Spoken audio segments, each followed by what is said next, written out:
What if your business could run smoothly and even grow without everything running through you? Think about it. No more being the final stop for every decision. No more inbox packed with client escalations. No more team members hovering at your door because they need your approval. The truth is that most successful business owners don't hold everything together. They build systems combined with trust so that the business moves forward without them.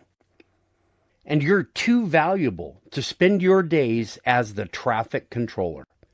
Your real value is in leading, not in keeping the planes running. Today, we'll talk about how to shift from being the bottleneck to being the leader your business needs. Welcome to the Budding Entrepreneur Podcast. I'm Randy Bridges, business advisor, consultant, coach, and trusted partner to service-based business owners who are serious about performance, profit, and progress. This podcast exists to do one thing: help you solve the real problems that stall your growth, kill momentum, and burn out the very people who built your business. So let's get started, shall we? All right. We are on episode 214, and today is Wednesday, August 27th, 2025. If you've ever felt like nothing in your business happens without you, here's the good news. It doesn't have to be that way.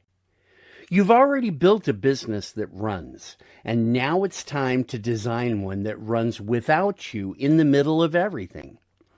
Here's what we'll cover in today's episode. Why freeing yourself is the best gift you can give your business. The 3 high-value shifts that unlock growth. We'll look at a case study of how one owner moved from choke point to clarity, and a simple framework to help you step fully into the role of orchestrator, not operator. In any scalable business, your business can't grow because you're everywhere. It can grow because you put the right people and systems in place. The goal isn't to be needed everywhere. The goal is to be available where you make the biggest difference. Think about it. If your team can't move until you weigh in, you've built fragility, not freedom. And when you step back and empower others, you multiply your impact. Ultimately, in a scaling business, you don't lose control. You gain capacity. There are 3 high-value shifts to make this all possible. The first one is empowered decisions. You know, when your team can make the right calls without hesitation, momentum happens. The tool here is a decision matrix. You want to spell out what decisions belong to you and what decisions belong to your team. The second high-value shift is clear communication channels. And the fastest way to reduce friction is to stop being the middleman on all communications. There's a place for that, but not in a scalable way. We're talking about shared inboxes, project boards, and internal systems that you get live updates in the open, and not everything is stuck in your inbox waiting for you to go yes. And the third thing is visible outcomes. Now, I've talked about this before. What does done look like? And when you define what done looks like, people can rise to the standard of what you've asked of them. Clear outcomes reduce rework, they build trust, and they let your team own the result. You are able to then build off of that in order to scale the business, get the vision you need outside your window to see where the company needs to really grow and go. Now let's take that and make it into reality with a case study from one of my clients. I like to call this from choke point to clarity. One of my clients, Dan, he thought he was the only one who could approve proposals. Every deal slowed down waiting for his green light. And because the company was busy, that often meant delays and lost opportunities. When he called me, the words he spoke were almost verbatim to what others were saying, and ones that I had spoken years earlier as well. Using the same process I'd been given by my coach way back when, we made 3 changes.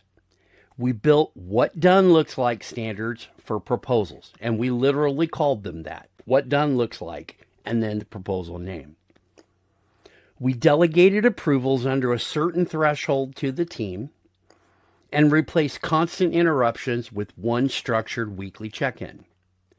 Now, you would think that these kind of changes wouldn't be all that dramatic, but within weeks, just weeks, proposal turnaround time dropped by 40%. He closed deals faster. The whole team was able to close them as a whole much faster, and the team gained confidence. With Dan, he finally stepped out of his inbox and started focusing on strategy. And that's where we could really make a lot of growth for his business happen. So the lesson learned is this. When you let go, you don't lose control, you really gain clarity and purpose to a point. Now, if you want to free yourself to lead, here's a simple 3-step framework that I would recommend. Step 1, redesign your decisions. Build a matrix to define which decisions are yours and which belong to the team. Step 2, make outcomes visible. Show everyone what success looks like. Put it in writing. Don't assume people just know. Actually put it out there and test people on it. Make sure they know what it really says.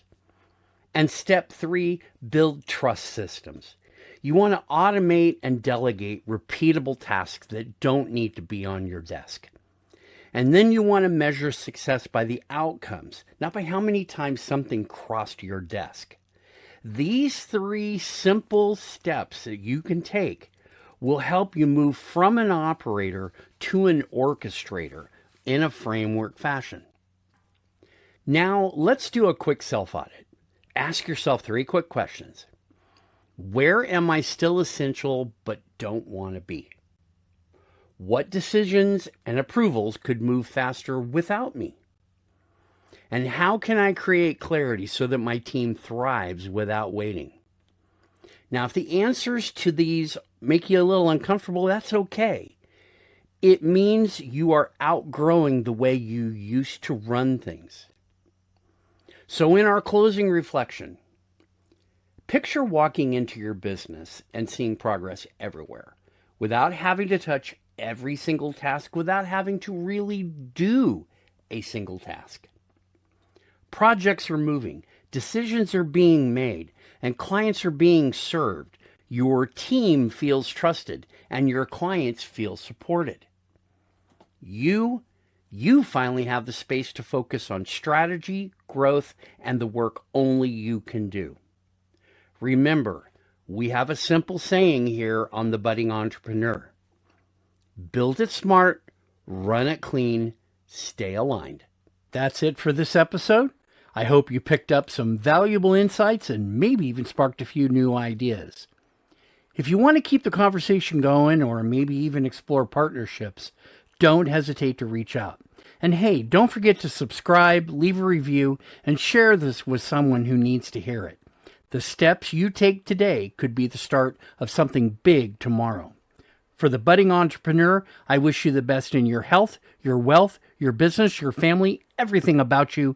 Take care, and we'll see you back here next week.